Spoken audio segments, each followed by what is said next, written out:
అందరికీ నమస్కారం. ఈరోజు షేర్ల భూలక్ష్మి రాగట్లపల్లి వాస్తవ్యులు బీడీ కార్మికులైనటువంటి ఆ కుటుంబము, అతని భర్త రైతు కూలి కృష్ణ. సో వీళ్ళు వచ్చేసి ఒకసారి ఆమె కింద పడేసి కింద పడ్డది నడుస్తూ ఎడమకాలు కుడికాలు చాలా ఎక్కువగా దెబ్బతిని ఆరోగ్య పరిస్థితి విషమంగా ఉండి వాళ్ళ వృత్తి అనేది డిస్టర్బ్ అయింది. అందుకని మా పద్మశాలి సంఘంను అప్రోచ్ అయినప్పుడు మేము స్పందించి మా అధ్యక్షుడు కార్యవర్గంతో చర్చించి దానికి సహకారంగా మేము కిరాణా సామాను, దాంతోపాటు మందులు, గాడిపల్లి అనూప్ గారు జిల్లా అధ్యక్షులు, యువజన అధ్యక్షులు, ఆమెకు ఆయనకు సంబంధించిన మందులు ఇవ్వడం జరిగింది. అట్లనే ఇంకొక 25 కిలోల బ్యాగ్ మన దేవస్థాని హనుమాన్ దాస్ గారు ఇచ్చారు.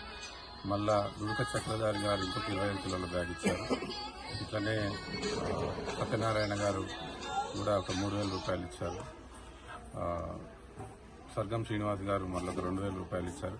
ఇలా ఒకరినొకరు ఆ గ్రూప్లో పెట్టినప్పుడు అందరూ స్పందించి ఎంతో సహాయం అందించడానికి ముందుకు వచ్చారు. ఇలా ఎన్నో కార్యక్రమాలు భవిష్యత్తులో కూడా చేస్తామని మీకు తెలియజేస్తున్నాం. Thank you.